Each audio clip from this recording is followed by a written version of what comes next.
जब इन मन में उठने वाली तरंगों को हम मार देते हैं, वही समझिए आपका भजन है। मन में उठने वाली इच्छाओं को हम वही दबा देते हैं, उसी को आप अपना भजन समझिए। इसलिए कहा गया है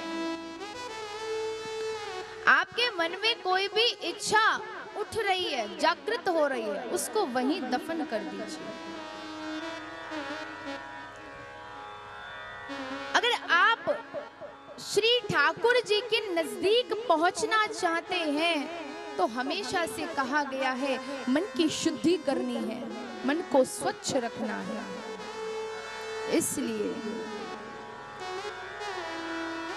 जब आप ये देख लें कि आपकी जीभ आपके कंट्रोल में है या नहीं, आपके कान आपके कंट्रोल में है या नहीं, क्या ये कान वही सुनते हैं जो हम सुनना चाहते हैं, क्या ये हाथ वही कर रहे हैं जो हम करना चाहते हैं, क्या शराब छूटी कि नहीं, क्या जुआ छूटा कि नहीं, क्या गुटखा छूटा या नहीं।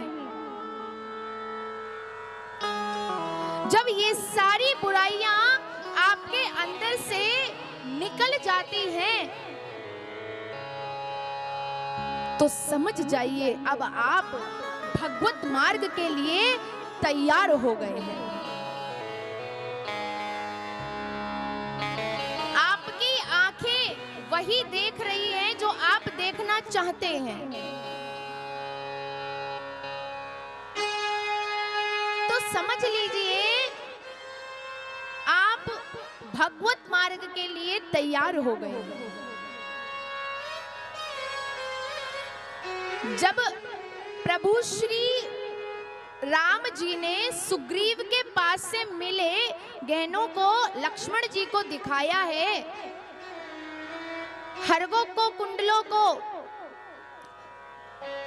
कि पहचान करो लक्ष्मण, क्या ये सब तुम्हारी भाभी के हैं? तो लक्ष्मण जी क्या बोले कि अरे भैया, मां के कुंडलों की ओर मैंने कभी दृष्टि ही नहीं करी। अगर मां की पायलों की बात होगी तो मैं बता सकता हूं, क्योंकि मेरी दृष्टि सिर्फ और सिर्फ मां के चरणों में रही है। मैंने मां के मुख की तरफ कभी देखा ही नहीं, तो मैं इन कुंडलों के बारे में आपको कैसे बता सकता हूं। देखिए श्री लक्ष्मण जी को ऐसा ही होना चाहिए, ऐसा ही मन हमारा होना चाहिए।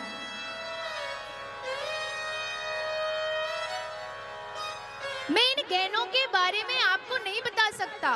एक संत हैं और बड़े वैरागी संत हैं, उनकी पत्नी और वो संत एक बार किसी रास्ते से जा रहे थे और रास्ते से जा रहे थे तो संत आगे आगे चल रहे थे, पीछे पीछे संत की पत्नी चल रही थी। संत ने देखा कि जमीन पर कुछ सोना पड़ा है।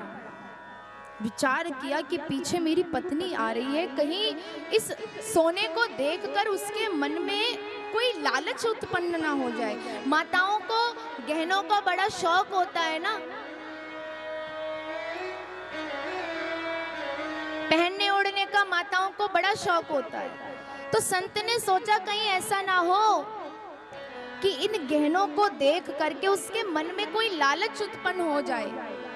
तो संत क्या करते हैं, उस सोने पर मिट्टी डालने लगते हैं और मिट्टी डालने लगते हैं तो पीछे से पत्नी आ जाती है। अरे स्वामी ये क्या कर रहे हैं, मिट्टी पर मिट्टी क्यों डाल रहे हैं? संत ने आश्चर्यचकित होकर के अपनी पत्नी के मुखमंडल की ओर देखा। अरे तू तो मुझसे भी आगे निकल गई है।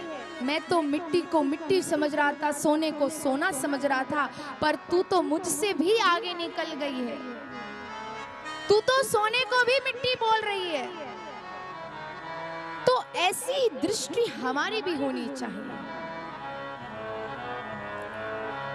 मन में उठने वाली इच्छाओं को वहीं दबा दीजिए जहां आप जानते हैं कि ये सही नहीं है। ये जानते हुए भी कि ये सही नहीं है, फिर भी हम कितनी सारी गलतियां कर जाते हैं। हमें पता होता है कि ये गलत है, ये गलत रास्ता है, फिर भी हम उस रास्ते पर चले जाते हैं। बस हमें अपने मन को अपने वश में करना है। मन हमें अपने वश में ना कर पाए, उससे पहले अपने मन को अपने वश में कर लीजिए। इतना तो हम कर ही सकते हैं ना, हाँ या ना? कर सकते हैं ना? प्रयास से सब कुछ होता है, लेकिन हमें उसके लिए कुछ ना कुछ करना पड़ता है। कहते हैं ना, कोशिश करने वालों की कभी हार नहीं होती, और तूफानों से डरकर नौका पार नहीं होती। ये बिल्कुल सत्य कहा गया है।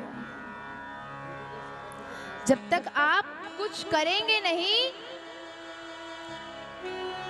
और ऐसे ही भगवान को, परमात्मा को दोष देते रहेंगे, तो ये बहुत गलत है।